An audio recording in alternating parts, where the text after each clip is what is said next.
Hello, everyone. Welcome back. I'm one of your co-hosts, Rico Borrego. I am your other co-host, Tony Borrego. And this is the podcast known as Relatively Sound. And unfortunately, the recording of this particular episode was not recorded at 9 o'clock on a Saturday, but instead at 7:45 on a Monday.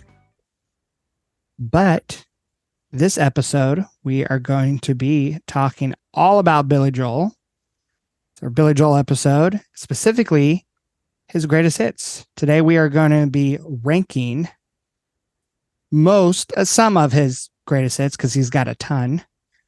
Tony and I decided it'd be fun if we did a little tier list. So we picked a couple singles, at least one from every one of his studio albums. And we're going to be ranking it on a tier list with C being the lowest tier, then B, then A, and then S tier, which we consider like the superior tier. What about D tier? No D tier or no F tier because, we both thought he doesn't, at least for his greatest hits, he doesn't really have anything that's below a C, at least to us. Oh, no, you're right. We did do a D tier. No, you're right. I thought you were joking. No, yeah, we did have a D tier. Let me scratch that. We haven't recorded an episode in a little while, so we're a little rusty. Yeah, it goes from D to C to B to A to S. Yes, you're right. There are two songs in the D tier.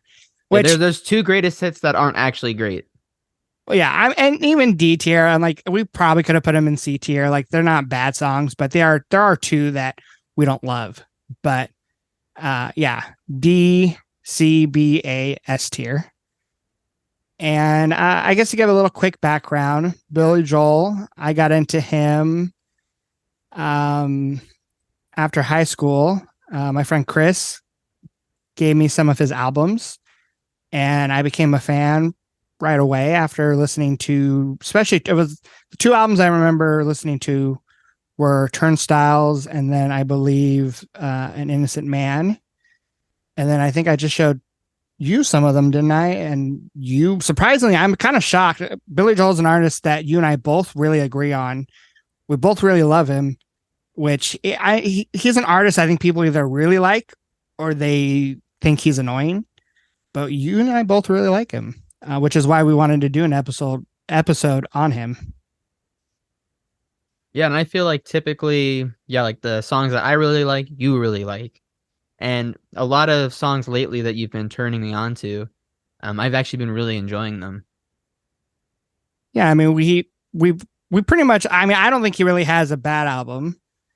And I think his hits, he has so many different genres, style of musics, different eras that it's kind of fun to go through his greatest hits and to kind of hear songs off different albums.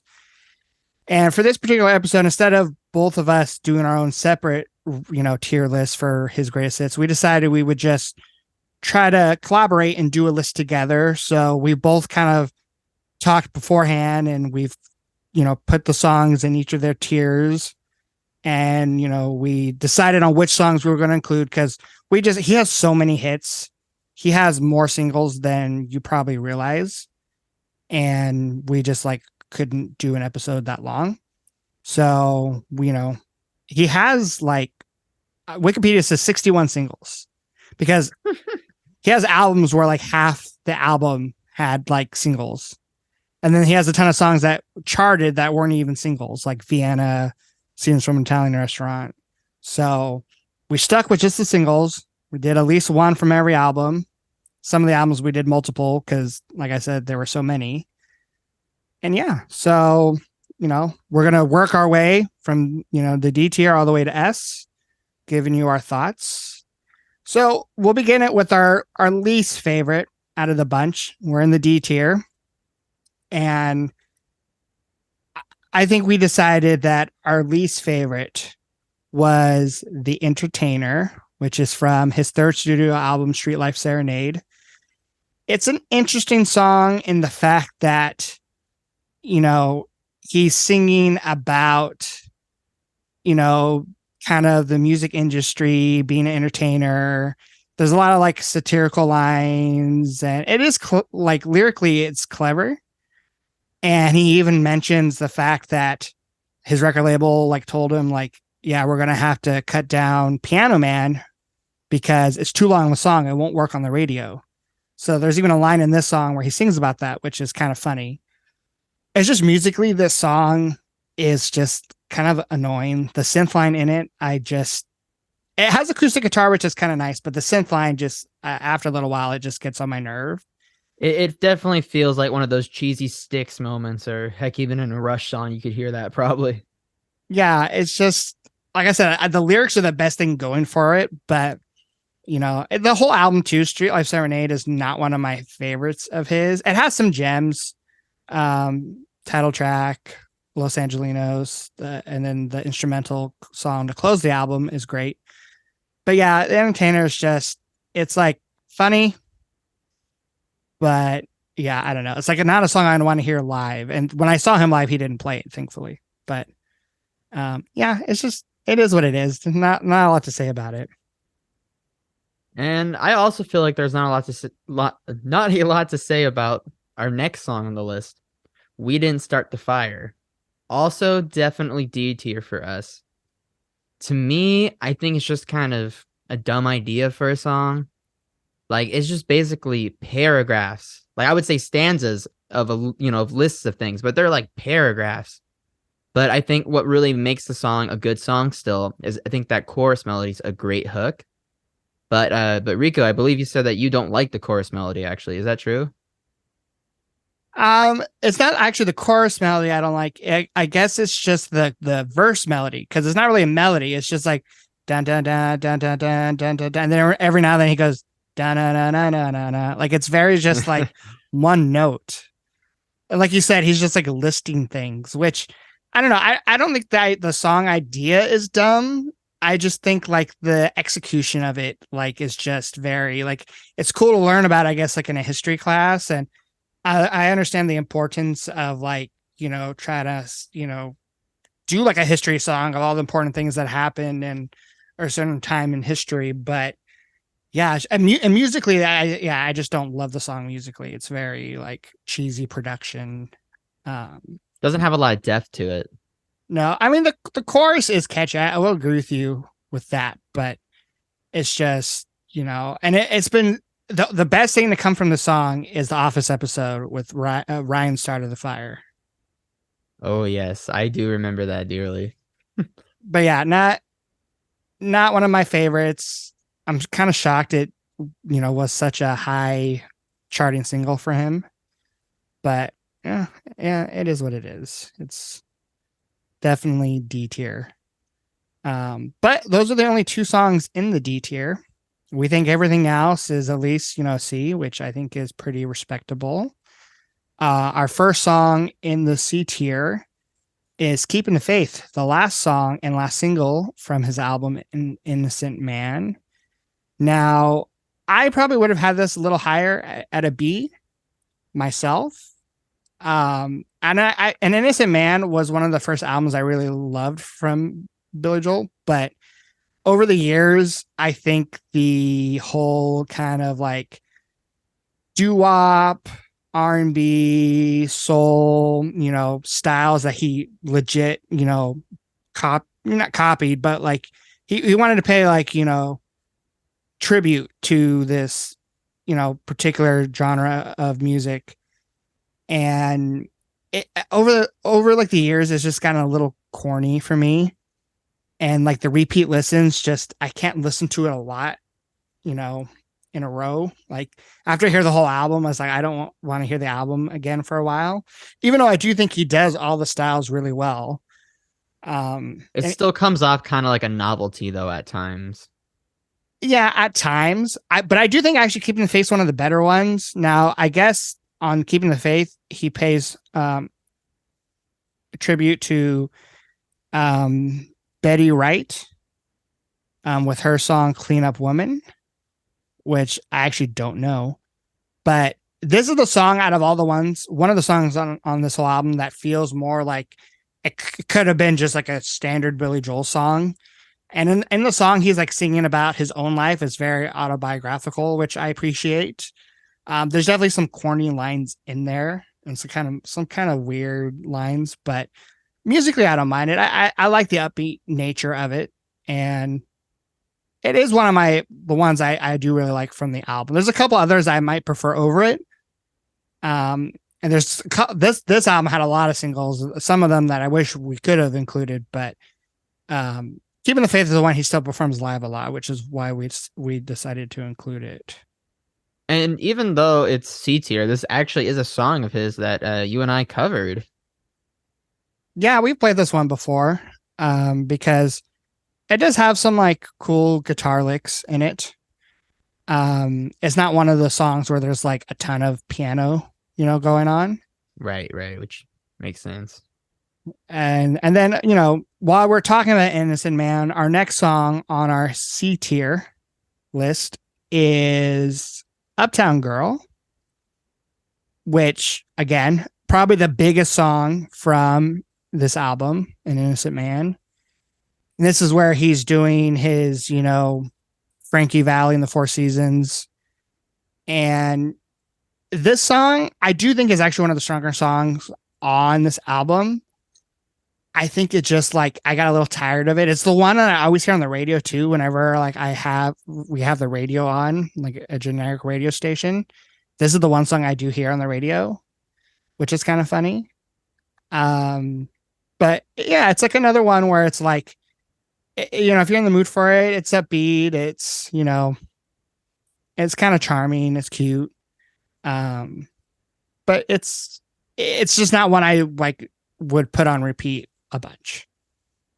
Yeah, for me, like whenever I hear it, like I basically wait until I hear the White Bread World lyric and then I kind of space out for the rest of it. Yeah, that is my favorite lyric. And not just because I like, I love white bread, but it's a funny line.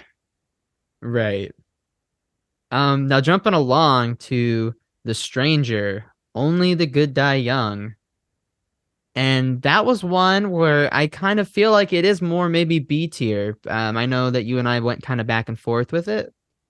And it does have a lot going for it. I do think it is like a good song, but I think there's a lot of things that kind of makes it lose points.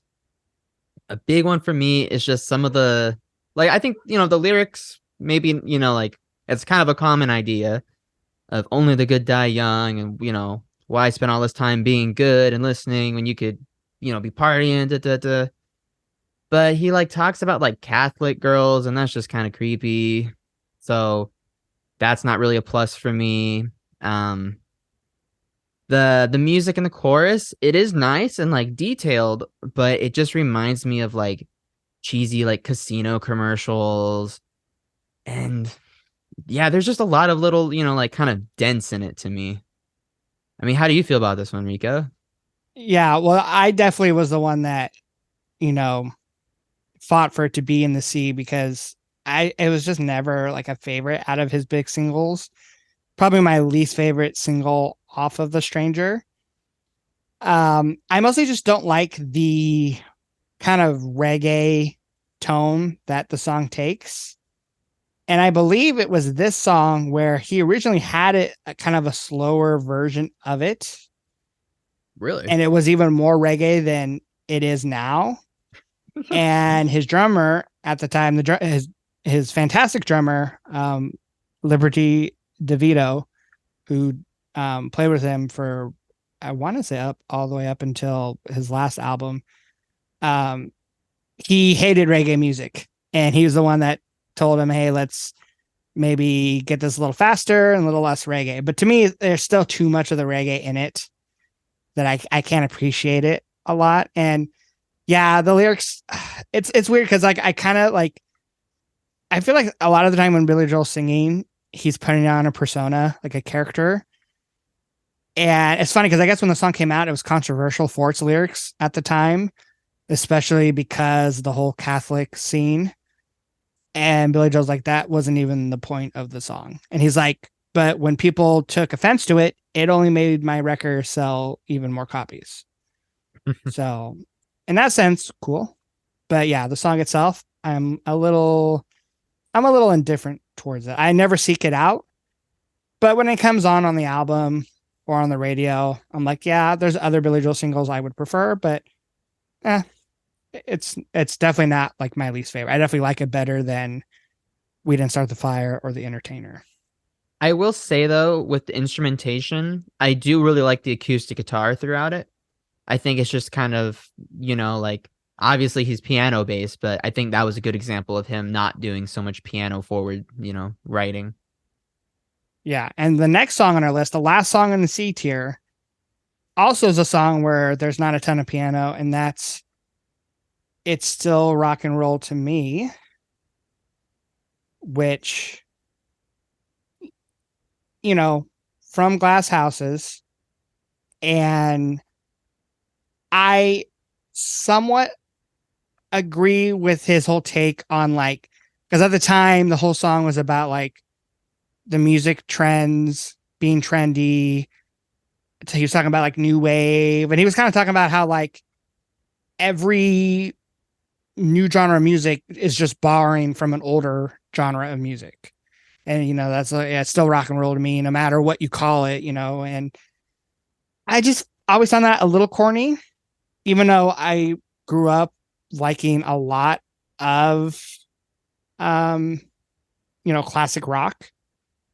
And I definitely wasn't listening to a lot of music, you know, that was coming out when I was younger. I was really into the older music. But yeah, this song is just kind of, it's okay. It's fun, and it has a great saxophone solo. But it's just another one where it's like I like it, it's enjoyable. I just won't ever seek it out that much. Yeah, yeah. Like when I hear it on the radio, I guess my ears do perk up a little bit just because I'm like, hey, it's that song, and I like it. Um, I think one of my favorite parts about it is that like he says like the title of the song like as if like he's all rock and roll too. But when I think of Billy Joel, I definitely do not think of rock and roll. But it's still like a catchy song though. I don't think there's anything wrong with it, but at the same time, I don't think there's necessarily anything about it that screams B tier, much less A or S tier. Yeah, it's like a cool, like I don't know if it's like him trying to sound like Elvis, that kind of rockabilly sound. Like it's cool, but yeah, it's like a little corny. It doesn't feel super original to Billy Joel. So yeah, it is what it is. But it's the last song on our C tier. From here on out, it's going to be either B, A, or S. And these are the songs that like we really love, we really enjoy, we listen to a bunch, we go out of our way to listen to them.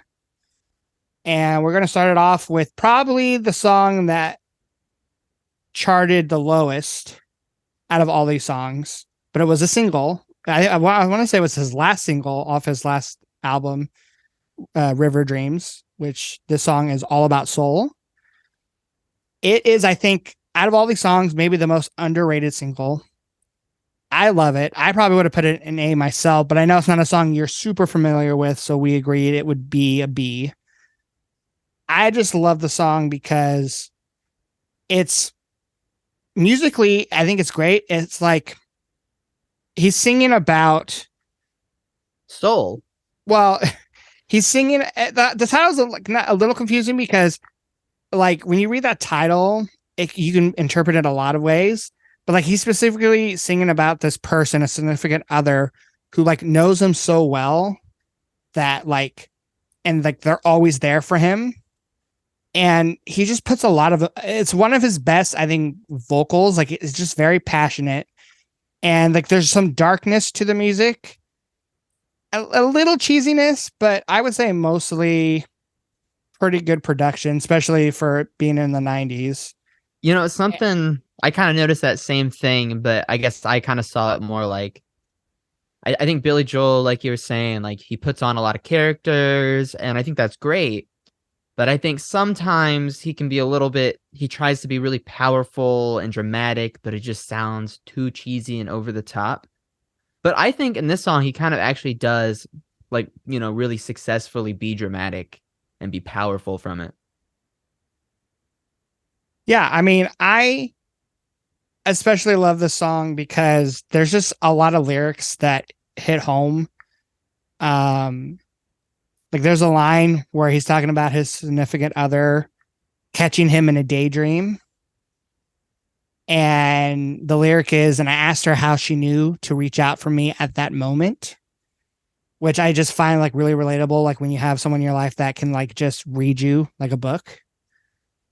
And I don't know, that just the song is just really heartfelt and it sounds pretty modern. Like I could see this song like, and I've heard other people say this, but like I could see like Brandon Flowers from the Killers singing this at like a solo concert. You know, it's not really killer sounding song, but I feel like it would suit his vocals really well. And yeah, I love the song. I think it should have been a bigger hit. And I definitely, if it's not a single you're familiar with, I would definitely say check it out. Now, speaking of dramatic, our next track here, Pressure, and I do really enjoy Pressure though. It's got that over the top like organ melody that, you know, takes off the song. And you know, I like the lyrics too. I really like the part where he talks about your Peter Pan advice. I think he says something about Sesame Street in there. But I think it's a good song. It's got good melodies. I think one of the weaker parts for me is maybe like, I don't know, like maybe like the bridge where it just kind of goes to this little honky section. Like, do you know the part I'm talking about? Oh yeah, I know what part you're talking about. It's like right before the part where he starts to like kind of talk. There's like a line or two where he talks it and not really singing it. Yeah, exactly. That spot.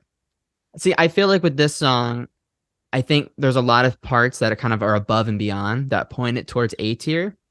But I think parts like that bridge, you know, the amount of energy, this, you know, this dramatic delivery, like I think things like that kind of, you know, make the song a little unbalanced and, you know, keeps it to a B tier. But I think this was a song that I always kind of liked. It kind of is a little off-putting at first, honestly, though. But I think it was one I've always liked, and I think I just like it more as I've heard it. Was it one that you were able to get into easy? When I first heard it, I think I thought it was a little corny. The synth, it's funny because it's like almost annoying how like in your face the synth is, but I think that's like kind of the metaphor for the song. Like it's like that's the sound of pressure. So I kind of like it in that sense, but I do like just like the lyrics and the overall everything else about the song except for like the synth I really like, which is why I would have it also like in the B tier because you know it does the Channel 13, Sesame Street, Peter Pan line, that's all great. All Your Life is Time Magazine. Yeah, another great line. I like the moments where he like shouts and it's a very energetic song and it's dramatic, but it's like, yeah, he's singing about pressures that he has. And yeah, I find no problem with that. It's an entertaining song to say the least. So even though like it has some cheesiness, like it's also just fun to listen to. So yeah. And it's short too. You know, it's not like a super long song. Yeah. And it's not my favorite from the Nylon Curtain, but it's up there. I do like it. For sure. The next song we have in our B tier is She's Got Away, which was his very first single and the first song on his debut album. And it really didn't get much commercial success until it was re-released as a live single from his live album, Songs from the Attic. And there's not a lot to say about the song because it's just a ballad. It's a love ballad. And I think it's a really good love ballad. Like, lyrics are like a little cheesy and he's admit they're cheesy, but like when you're going for a cheesy ballad, sometimes you just got to go all for it, you know? And it has some nice chord structures, especially in the chorus. Like right when he ends the chorus, when he sings Anywhere, I can't remember what chord it is, but it's just this nice little change that you're not quite expecting. And it's just super smooth, super sweet. And just that alone makes me put it in a B instead of like, you know, a C. Like, even though it's a ballad and it's slow and it's cheesy, like it's a nice listen. There's not a lot to say about it, but it's a nice song. This was actually one that I had not heard when we discussed the this Billy Joel tier list. But when I first heard it, I was kind of like, it's nice. I really appreciate the tenderness of it. But I was gonna put it in like C category. And I remember thinking, oh, it kind of reminds me like of George Harrison, which I don't even know if it actually reminds me of it now, but it's definitely grown on me more and more. And I think it's got a really nice melody. And I think the strong point to me is just kind of the tenderness of it. It feels pretty genuine and not really forced. It feels relaxed. Yeah, I agree. Next song we have on our list is A Matter of Trust from his album The Bridge. Mom's favorite. Yeah, it is one that our mom really enjoys. And I really enjoy it too. I actually maybe would have had this A, but there's some things about it that are, again, kind of corny. And like, we're using that word a lot because Billy Joel, I think, he definitely has some corniness to him, but it all works for me. And I don't know. It's for some artists, they can't pull it off, but he can pull it off. This song, the cheesiness, I guess I would say, is mostly from the production. The production's very cheesy. Like the guitar tones are a little much, but I like what the guitars are playing. It's a very rock song. It's in your face. There's not a lot of piano, if at all. It's one of those songs where he would like, be in front of the microphone with no piano, just singing it, guitars blasting away. But it's great lyrics. So, it's a matter of trust. It's a song about trust and how important that is. And I like the song structure. It has a couple bridges that are great. The live performances of the song are great because he used to, like, during the bridge, during the line where he sings, "For God's sake, don't shut me out," he would like yell, "Don't shut me out." He wouldn't even sing it. He would just like yell it. And it was just very awesome when I heard it. It was like very like, whoa, like he did that. So, and the bridge, I think, it's probably maybe my least favorite Billy Joel album because it just has a lot of, I think, filler tracks. But this is one of the standouts on it for sure. I do agree. I think the production definitely holds it back. But I will say the highlight for me is that infectious count off at the beginning. That is the best part. Changed my mind. No, I won't change your mind. So that brings us to the next song, My Life. Let's just say that I just love that little keyboard hook. That is one of my favorite Billy Joel keyboard moments for sure. And it's just a song that, you just can't really get tired of listening to. And I think it's just really relatable. Like, we all don't want people telling us how to live our life. Like, when do we not feel that way? And even though like you hear it on the radio all the time, like it never really gets stale, Definitely I would say it's still one of my favorite Billy Joel songs. I guess I can't really say why we didn't put in A tier. Do you have any sort of speculation on that? It's just maybe a little too like simple. Like it doesn't. I feel like there's not really. It's the same progression throughout the whole song, kind of, right? Like there's not really a huge chorus, right? Like I feel like the verse and chorus kind of blend in together. They Well, sound because the great. chorus is more as like that hook where there's like the backup vocals that say like my life or whatever. Yeah, I don't know. I really enjoy the song. I actually think my favorite part about it is like the tempo of it. It's kind of like a foot tapper of a song to me. Like it makes me kind of like move my head, and maybe it's just I've seen it lately in too many like insurance commercials, which is why maybe I didn't have it higher. But it is actually one of my favorites from 52nd Street. Like it's nice. I do like the electric keyboard as opposed to just like a normal piano, which it's a nice change. And some of the lyrics could have been a little stronger. They feel a little bit maybe unrefined. Yeah, like there's other songs where he kind of sings about similar things that I think are just as Or more maybe concise. yeah. So yeah, it's nothing nothing wrong with the song. It's in B tier. We really enjoy it, but I couldn't put it in the A tier. Now, a song that people might be surprised is either this low or this high is our next song, Piano Man.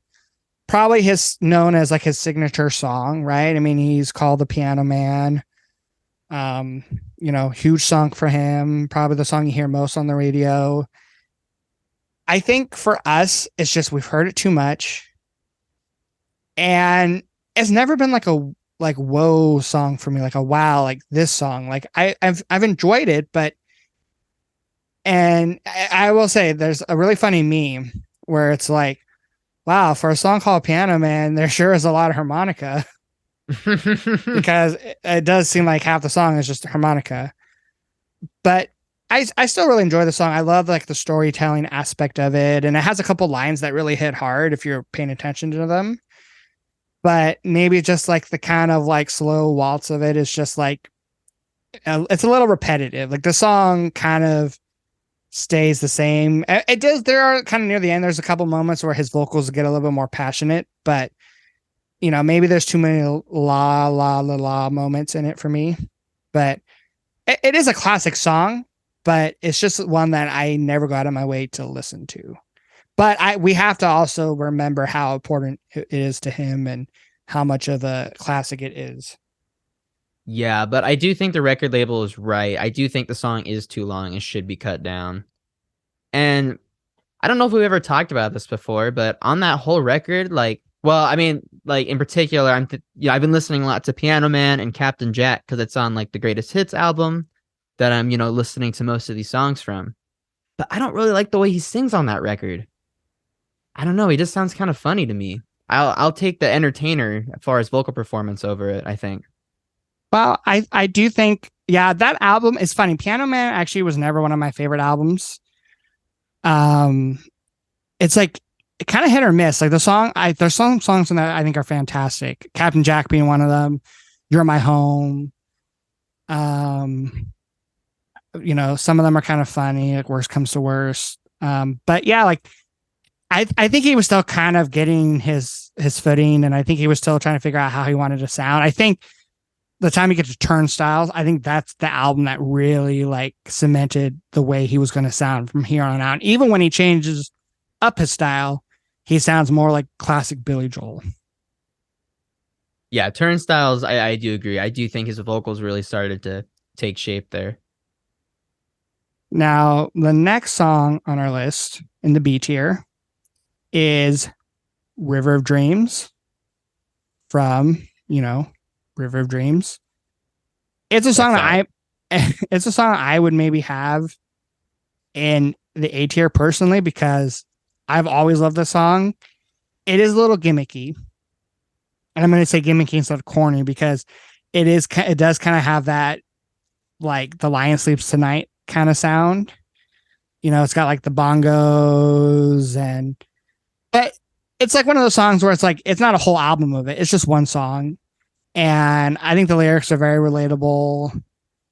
And the one thing I will say is kind of corny is I think in an interview he's like, "Oh, I just woke up one morning and I had that melody in my head." And he's like, "No, I'm not going to write that type of song." But then I was in the shower and I couldn't get out of my head. So he's like, "I'm just going to go ahead and write this song," which is kind of funny. But it's also kind of like whenever anyone says like, "Oh, I wrote the song in my dream," I'm like, maybe it's just because I'm jealous because I could never do that. But I'm like, really? Like you wrote the song in your sleep. I mean, but I do really like the song. I think it's some fantastic vocal work. He goes into falsetto flawlessly. The very end, he does that really belty note when he says, "We're all carried alive." The music's just super uplifting. It's fantastic. I almost probably can never get tired of it. Like it's great. Every time I listen to the album, it's like a highlight for me for sure.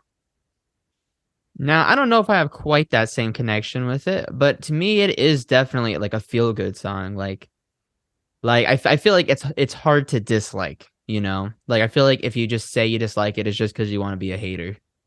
Because that was me for a little bit, so I'm allowed to say that. I mean, I can see someone thinking it's a little over the top. But yeah, I mean, I don't know. I don't, if you don't like it, I think maybe you're just like, Not giving it a fair chance. Yeah. It's a good way to put it. Now, another song that's over the top, but in a different way, The Longest Time. Now, this song to me is over the top. I mean, it's because it's from An Innocent Man, where with all the different kind of old school genre vibes. Yes. But to be fair though, it is executed really well. His vocals sound phenomenal. They really do match the, that time period. And just like the melodies are super strong. It's got a great hook. Yeah, like it's not necessarily one that I really seek to listen to, just because I don't know, it's kind of gimmicky, I guess, as well. But when I do hear it, I do get genuinely impressed. Yeah, that's a good way to put it. I think it's, yeah, when you listen to it, it's like, I guess a lot of other people could have done it, but maybe not as well as he did it. Like, it is one of those songs where it's like, you listen to it, especially on the album. It's a nice change of pace because it is like an a cappella song. Like, I know it does have like, I think a bass, Yeah, like a bass bass guitar for the bass and then vocal. like, yeah, but it's pretty much a cappella. And, you know, it's got that doo-wop kind of sound to it. And it's a kind of just an innocent, sweet song, like it's An innocent song from an innocent man. exactly. And I could probably listen to that more times in a row than like Uptown Girl. Definitely. So yeah, You may be I right do. about that.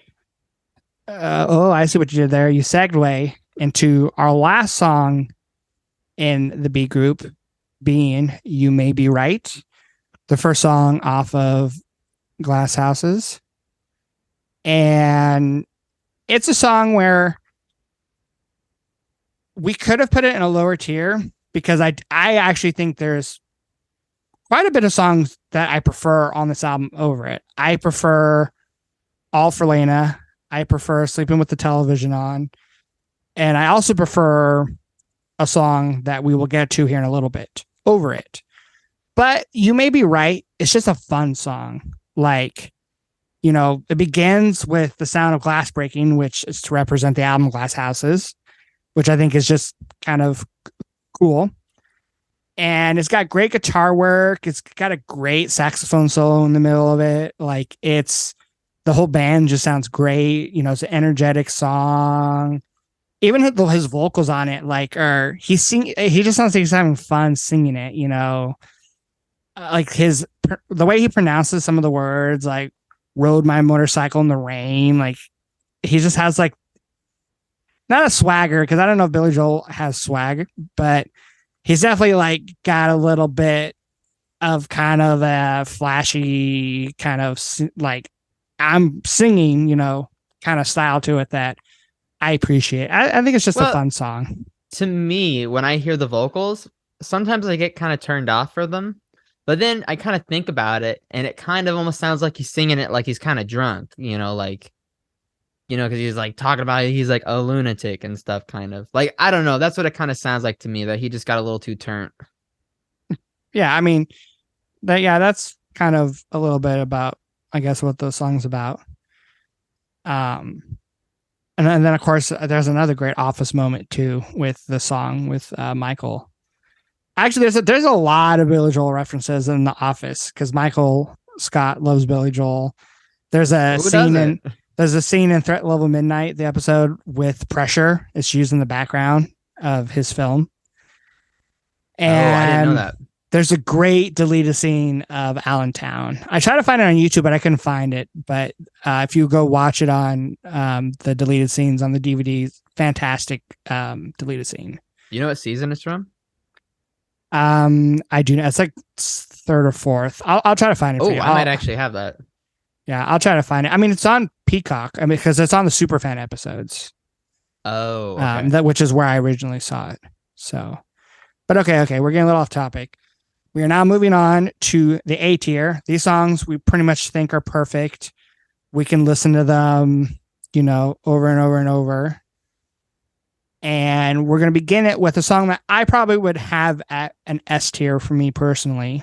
But, we did a lot of compromising. And it's And So It Goes, which is the final song off of Stormfront. And to me, it's like night and day over We Didn't Start the Fire. Like, this is like a ballad. It's serious. It's very sentimental. But I don't think at any point it becomes cheesy. Like, I don't think this is cheesy at all. Like, piano is fantastic. he's like doing a cadence, like this kind of weird, like I looked it up somewhere, like it's specifically a certain like style of song where it's like it's kind of stop and go, and he sings it over the same kind of rhythm that I think kind of just for some reason really fits. I guess it was inspired by a Scottish ballad, and it was written in iambic meter, which I guess is what I was trying to explain. But I just like think some it's poetry stuff right there. Yeah, well, it's a very poetic song. Like lyrically, I think it hits me like right in the heart. Like it is just, it's like sad, but it's also a little sweet, but like sad. And I don't know. It's just him and the piano. Maybe I think a little synth. Fantastic. I saw it live. Was really happy to hear it live because it's probably my second favorite Billy Joel song of all time. Or Oh, third. wow. It's in my top 3 for sure. I love it. And I think he said in an interview it's one of his favorite songs, especially when he was asked like, "What's a favorite song of yours that you don't play a lot, or like that isn't a big single?" Because it was a single, but it wasn't his biggest. And his answer was, "And So It Goes," and I completely agree with him. So, yeah, Well, yeah, and this was one that I didn't really know, and you, especially for this episode, were like, "Yo, this song's great," and you weren't kidding. I definitely liked it, when I first heard it, but listening to it more and more, it really is it's one of those songs where like it's simple in a way, but there's also this kind of complexity to it. Um and I think, like this song's an example of what makes Billy Joel, a level ahead of just any other songwriter. And then kind of once again talking about how he always does characters when he sings. I think in this song, he really is just no gimmicks, no cheesiness. It feels really, humble. It feels very genuine and, relaxed. And so I guess in that way, it's a really like convincing song, and it really does just hit you. Very emotional and just beautiful. I very much agree. So, what's our next song here in the A tier? All right, we have Just the Way You Are. That is one of my personal favorite Billy Joel songs, and this is one where I would confidently probably say S tier. The music's fantastic. A lot of great, chord progressions throughout, very strong melodies. Killer saxophone solo. This song's got like everything you want in a song. And even the I don't really know what keyboard he's using, but just the actual tone of it is also surprisingly not cheesy, but actually really cool. I think his vocals are phenomenal with his performance. And I know you were saying too, it's a song that you'll want to sing along with too in parts. And I know when we discussed this song, I thought the lyrics are great. But you did mention that there is some lines that maybe are a little corny. But I mean, think about it though. Is there really a love song that's not a little bit corny? That's kind of the point. But I think it's a phenomenal song. I don't get tired of hearing it. Definitely a highlight when I spin The Stranger.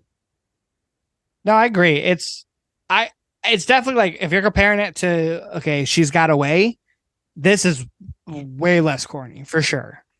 Right. Musically, the tone, for sure.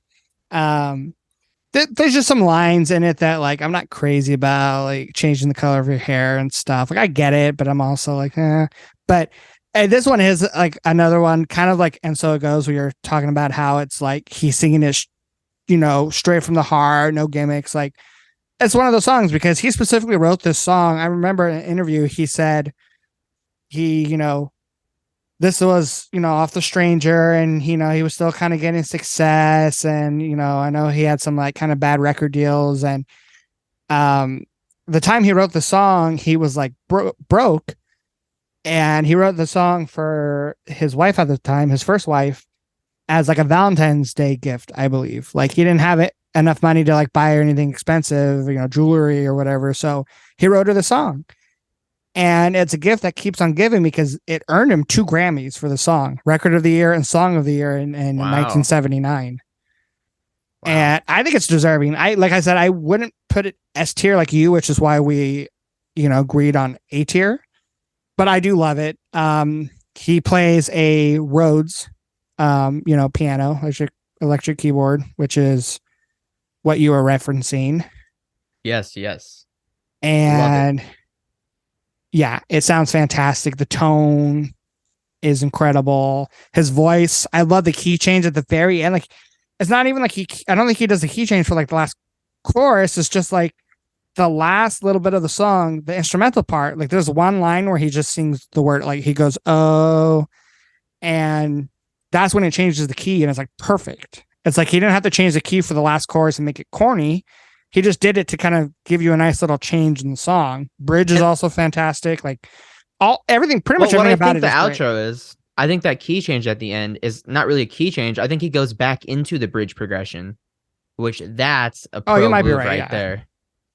Well, yeah, which I do agree that is a lot better than just, kind of doing an arbitrary key change at the end. Another great example of excellent compositional skills. Yeah, for sure. It is one of my favorites from The Stranger. And yeah, I agree with everything you said. Next on our list in the A tier is one of the only singles from Turnstiles, and it is Say Goodbye to Hollywood. We originally had New York State of Mind on our list because I thought it was a single, and I was shocked to learn it was not a single, nor did it chart. It's just a fan favorite and a live favorite. But so we went with Say Goodbye to Hollywood because that was a single. And I do believe it became more popular when it was released as a live single from Songs from the Attic. Same kind of situation as She's Got Away. But this is a fantastic song. Like, Say Goodbye to Hollywood. New York State of Mind. I prefer it over New York State of Mind. I agree. It is just like, it begins the album, Turnstiles, which I think is a very underrated album of his. One of my favorites. Maybe my favorite. I still haven't really decided, but Say Goodbye to Hollywood, like, drums just kind of start the song, and it's kind of like, anthemic a little bit. And, it's autobiographical. It's kind of him trying to write a song in the style of Ronnie Spector and the Ronettes, especially their song Be My Baby. Yeah, with that drum intro that Brian Wilson taught me about. Yeah, it's fantastic. You got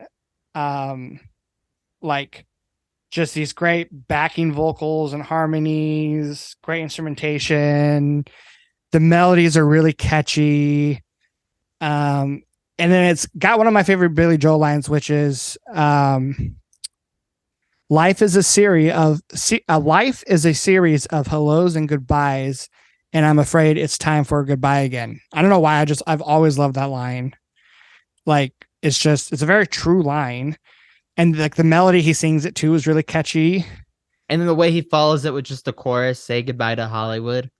I think what I really like is that this is one of those songs that, I mean, granted that it is like the whole Phil Spector thing, like it's, it sounds like that happy, kind of music, but there's sort of like a somberness to it, especially when you think of Hollywood as such a glamorous thing. And I think that kind of juxtaposition really hits me. Yeah, the chorus is definitely kind of bittersweet, I think, especially like the music. And I just love his vibrato in the song is amazing, by the way, too. Like in the chorus, like he really stretches those notes out. It's great. It's one of my favorite, I think, vocal takes from him. Right. And really does emulate the whole Ronnie Spector thing, too. He is so good with his like focusing on the little details in songs and inflections. Well, I think that kind of comes from like, he never thought he would be a singer. He just thought he'd be a songwriter writing songs for other people. That's why a lot of his songs, especially his earlier work, were like him trying to write songs like, I'm going to write this song with Rod Stewart in mind. I'm going to write this song with Jimi Hendrix in mind. I'm going to write this song with, Eric Clapton in mind. So it's kind of funny just the way that he ends up singing his own songs and making them huge, and probably, I think, better than what these other people could have covered and made them. Yeah, agreed. So for the next song, Yeah, where does that take us to? Ooh, to Big Shot. Big Shot is one that I mean I always liked it, but it's one that within this last year or two I've really been listening to a lot more. And it it always reminds me of Benny and the Jets a little bit with sort of that bounce in the chorus. But it's just a really cool song. I think it's a good example of when Billy Joel brings out a good rock and electric guitar. Um, the highlight moment in the song, I believe it's on the final chorus. He goes in with sort of like this kind of funny voice, and he just gets really playful with his delivery. The real like kind of spite in him comes out. And if Rico, if you actually want to explain the little backstory behind it, I don't know it as well as you do. yeah, well, I mean, it's funny because people thought that when he wrote this song, it was about Mick Jagger's wife. And I want to say he like denied it at first. And he said that it was about like a close friend. And they thought it was about a date that he went on with Mick Jagger's wife. And it actually was the song, the roots from it came from when he had dinner with Mick Jagger and his wife. And I guess that was he envisioned Mick Jagger singing the song to his wife.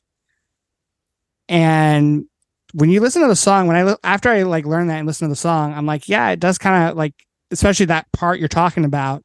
I feel like it's something Mick Jagger would do, which I am not a Rolling Stones fan. I am not really a fan of Mick Jagger. But again, like when Billy Joel's doing a little Mick Jagger influence, I really like it. I love it on Big Shot. Like you said, I just love the attitude that he puts in the song. And I love that it's like a rocker. I love that it begins with those guitars and that bass fill, kind of filthy sounding, but like in a great way. And you got the horns and loud drums and the spoon up your nose line is fantastic. And yeah, it's a really in your face song. I think it's a fantastic way to begin 52nd Street. And yeah, I've always loved the song. Yeah, like I think the attitude, the more I've listened to it preparing for this episode, I think the attitude really does sell the song. And it's like before you even get to the first chorus, he hits you with "Go on and cry in your coffee, but don't come bitching to me." Like he's pretty unapologetic in this one, but that's what makes it so good. Yeah, I agree. I love that in the song. Definitely one of my favorites from 52nd Street. Easy A tier. Like this was an easy one to put an A tier. I don't think I'd put an S tier, but it was like an easy A tier. And for me, another easy A tier was Don't Ask Me Why, which not maybe as big as a single from Glass Houses as You May Be Right or Still Rock and Roll to Me, but I love this one. This is the song that has a little bit of that Latin flair. Musically, it's super interesting. You got like maracas in it. You have this like Latin kind of drum beat kind of, vibe to it. Fantastic bridge where I guess he like stacked like 15 different takes of piano at once to give it that really like loud sound. And I guess it was like influenced by like a Latin ballroom beat. Whatever it is, I think it sounds fantastic. It's a really fun song lyrically and musically, which is always why I liked it. And I just really, I don't know, like I remember when I first heard Glass Houses, this was one of the standouts to me. It was just like different from all the rest of his music. And again, it's him doing another style, genre of song, but he makes it his own. It just sounds fantastic, even though I know some people might think it's like corny, but I don't whatsoever. I think it's just great. It gets stuck in my head. I love singing it. It's just really fun song. I think it's a good example of the melody makes the song. That melody has you in the palm of his hand. It's just too good. And I don't know, like I just feel like it's a really easy one to listen to and get into. Yeah, it's one of those songs where there's like not a lot to say about it, but it's like an easy A for me. Like it's just like you said, the melody I think and the music really make the song for sure. Now, a song that I could see not being as easy to get into is the title track of probably my favorite Billy Joel album, The Stranger. Um, I would have put this S tier. Well, I was going to, but I did decide why not S tier, but we'll get to that in a minute. It starts off with that beautiful instrumental, um, with the great whistling. And didn't you say that they used that in like some sort of like tribute type of thing? What did you say it was for? Like to honor past musicians or something? Am I making that up? I think you're making that up. I said it was used in an Adam Sandler film. It was like the opposite of what you're talking about.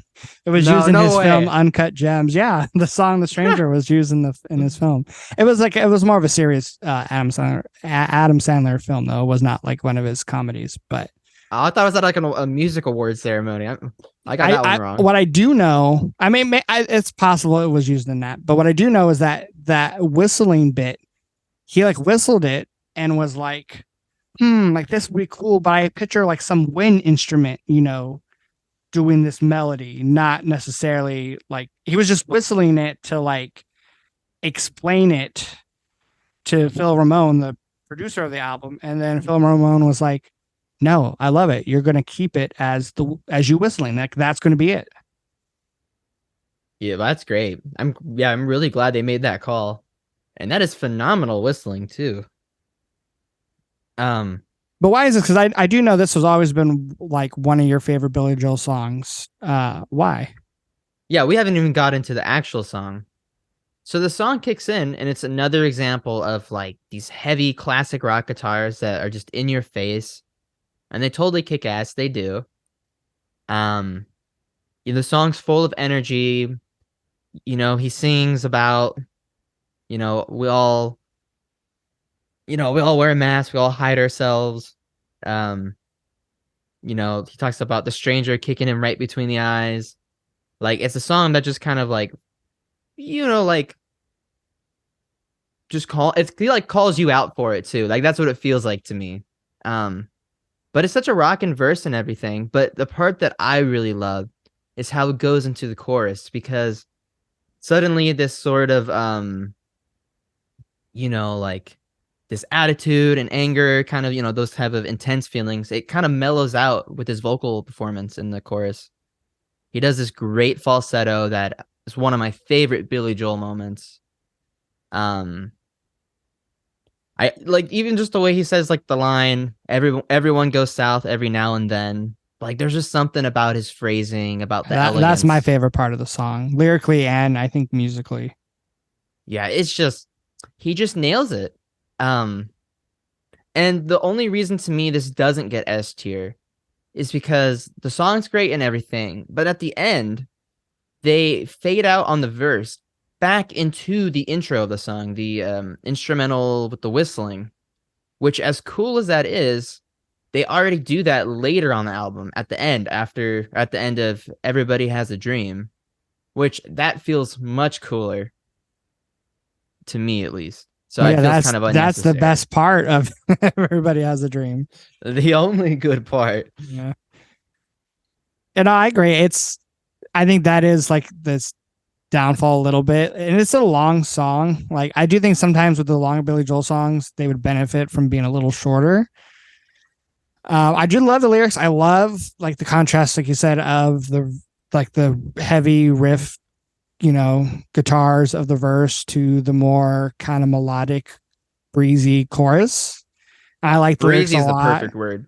And I like the lyrics a lot of like wearing a mask, which, correlates with the album cover of him holding a mask. And now that lyric is even probably more relevant over the last couple of years. But yeah, there's like, it's one that every time it's like, when it comes to the album, The Stranger, it almost feels like a deep cut, because I know it wasn't like one of his biggest singles, which I know some people might be listening like, you're going to talk about The Stranger, but you're not going to talk about She's Always a Woman or Vienna, blah blah blah blah blah. And to those people, I say, well, Vienna was never a single, but Oof. and it's a little overrated. I didn't say that, but You better not have. um, I do enjoy in the context of the album, but it's just not one I always go out of my way to listen to. Which I know I've said that a couple times because I do think Billy Joel. I have to take him kind of like there's sometimes like I have moments where like I want to listen to a couple of his albums in a row because I'm in the mood for him, and then there's other times where I'm like don't want to listen to him because he's like there are other artists that I would definitely put over him. He's like not in my top 10, I would say, but when I'm in the mood for him, a lot of his songs hit really hard, and The Stranger is one of them. I do really enjoy it. I think Billy Joel's an artist where when he nails a song, he really nails it. He makes something that's unique, personal, and just really impactful. But when he misses it, oof, Fall in the Land of Cheeseville, was just too over the top or gimmicky.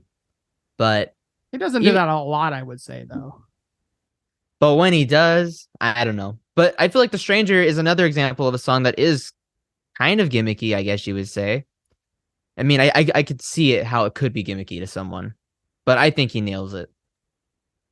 Yeah, I really like it overall.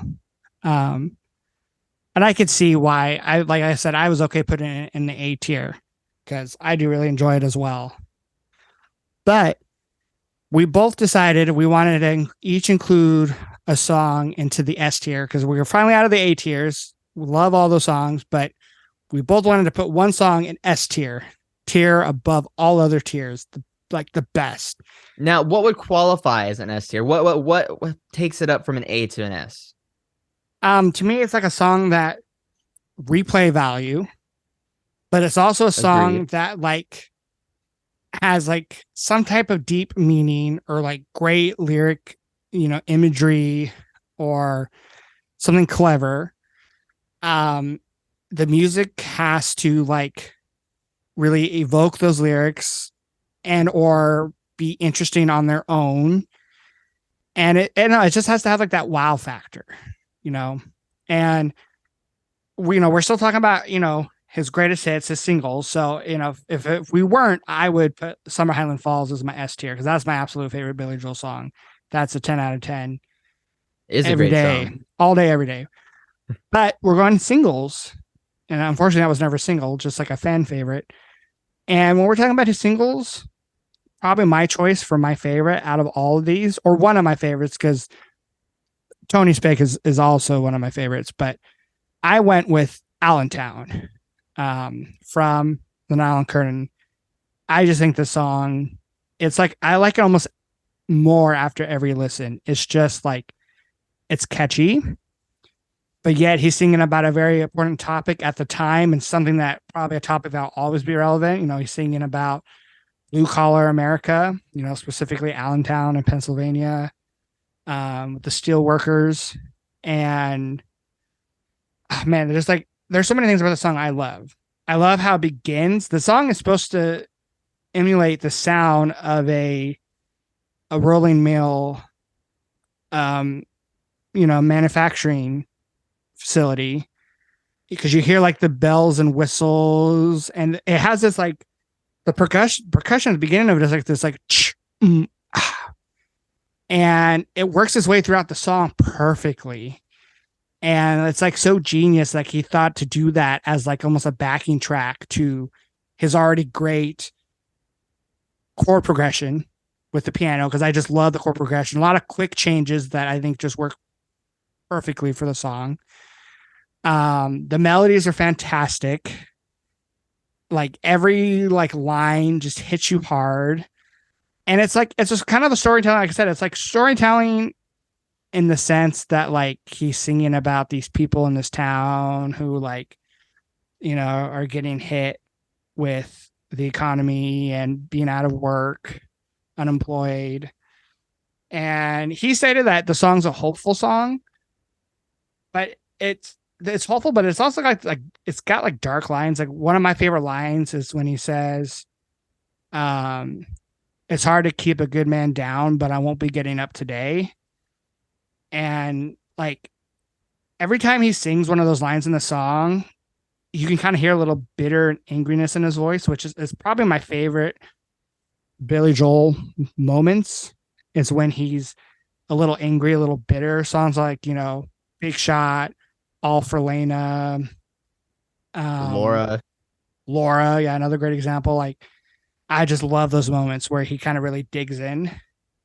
I mean, the song just has like a ton of great lines. They threw an American flag in our face. Like, every line is fantastic. The melody gets stuck in my head. His vocals are really cool. Like, his little improv kind of moments where he's like, hey, whoa. Like, production is great. The song moves along perfectly. Like, it never seems like it's slowing down or dragging.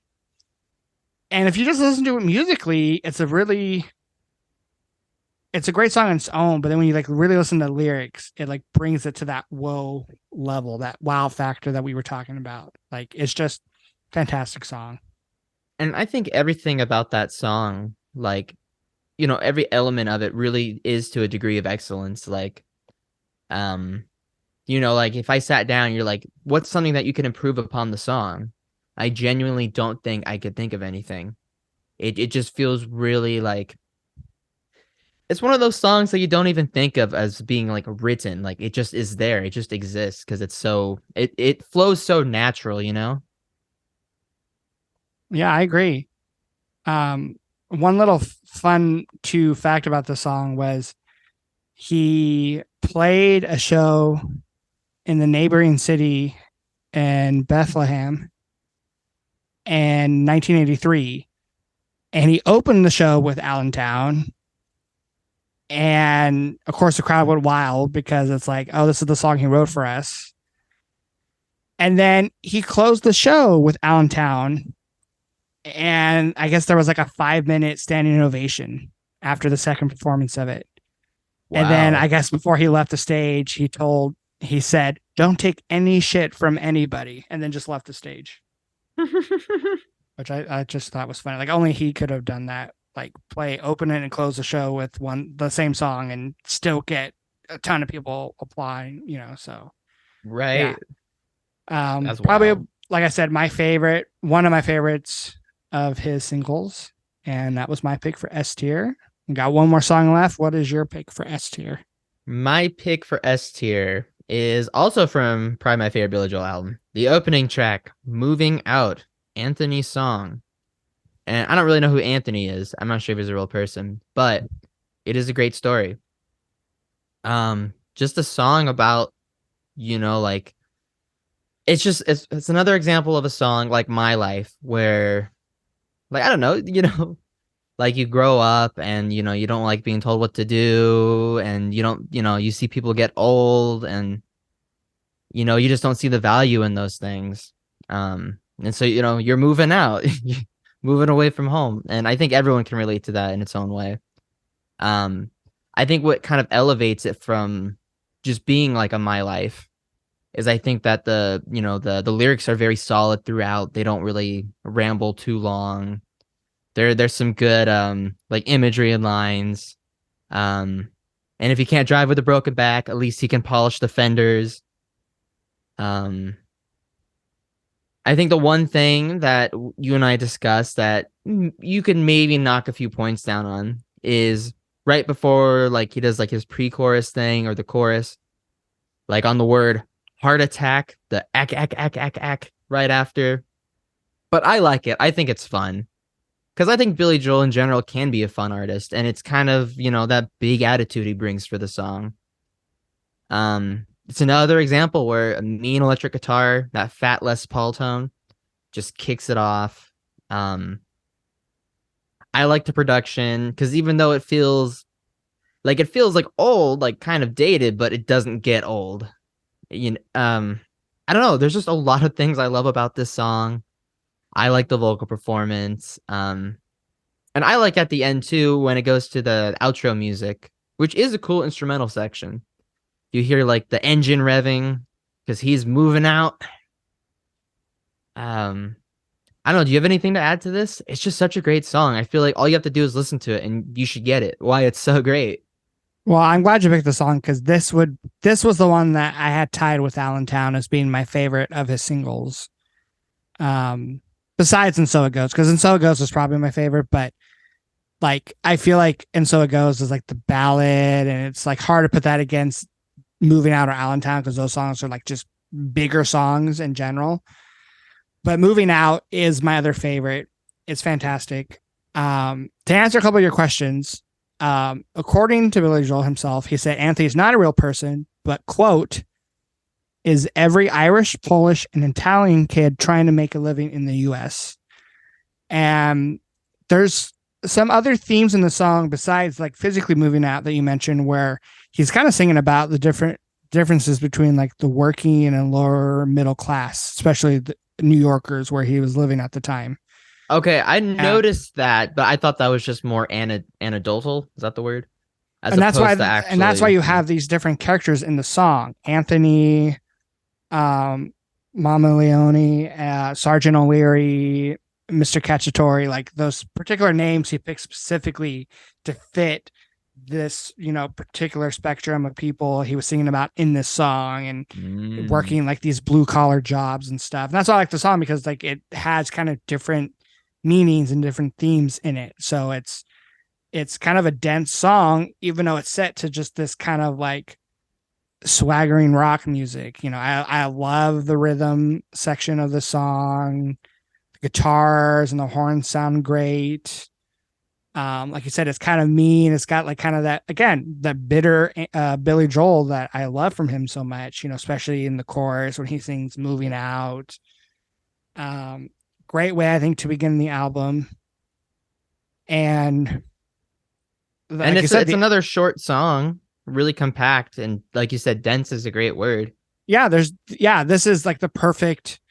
This and like Allentown, I think, are like they get the job done. They don't overstay their welcome, and it's Each just listen's fresh.